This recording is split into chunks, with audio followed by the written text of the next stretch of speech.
Assalamualaikum semuanya, perkenalkan nama saya Karin, NIM 14014419297 dari Rombel G. Saya di sini akan praktik mengajar materi kelas 4 subtema 3 dengan dua pokok pembelajaran, yaitu yang pertama adalah tentang keberagaman agama di Indonesia dan persebaran sumber daya alam hewan di Indonesia. Sebelum memulai pembelajaran, kita absen terlebih dahulu ya. Apakah hari ini semuanya hadir? Terima kasih. Alhamdulillah hari ini semua sehat dan semua hadir dan sehat.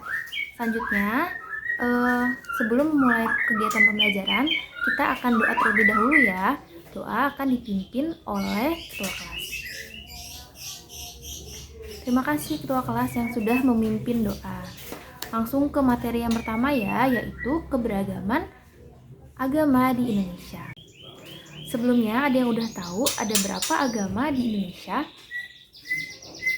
Ya, betul sekali. Agama di Indonesia ada 5, yaitu Islam, Kristen, Hindu, Buddha, dan Konghucu. Dan Kristen sendiri terdiri dari 2, Kristen Katolik dan Kristen Protestan. Sekarang bisa langsung buka buku siswa halaman 130. Nah, sekarang kita amati ya, ada gambar rumah ibadah, ada 5 gambar rumah ibadah.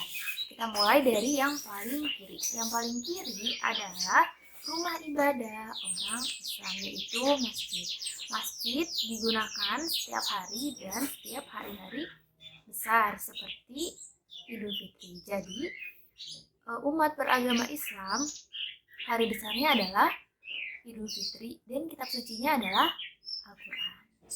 Oke, selanjutnya gambar yang kedua adalah gambar gereja.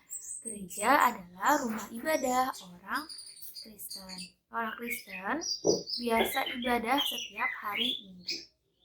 Dan kitab suci umat beragama Kristen adalah Alkitab. Selanjutnya gambar yang ketiga adalah pura. Pura adalah rumah ibadah umat beragama Hindu. Umat beragama Hindu, kitab sucinya apa? Weda. Dan hari besarnya adalah Nyepi. Selanjutnya, gambar yang keempat adalah vihara atau vihara. Itu adalah rumah ibadah umat beragama Buddha. Umat beragama Buddha, hari besarnya Waisak. Dan kitab sucinya adalah Tripitaka. Dan gambar yang terakhir adalah gambar kelenteng. Kelenteng adalah rumah ibadah umat beragama Konghucu yang mempunyai kitab suci yaitu Shishu Weiji. Dan hari besarnya adalah Imlek.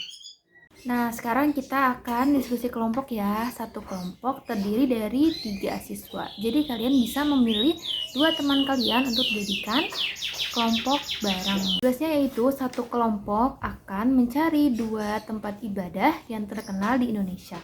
Lalu akan mencari informasinya seperti tahun berdiri, nama, sejarah singkat yang sesuai dengan buku siswa. Lalu akan mempresentasikannya. Lalu perwakilan kelompok akan mempresentasikan hasil dari diskusi kalian di depan kelas. Terima kasih anak-anak yang sudah presentasi di depan kelas. Selanjutnya kita akan masuk ke materi yang kedua, yaitu peta persebaran sumber daya alam hewani yang ada di Indonesia. Nah, bisa dilihat ya di buku siswa halaman 132. Di situ ada peta persebaran hewan yang ada di Indonesia. Kita amati satu-satu ya, dimulai dari yang paling kiri adalah Pulau Sumatera.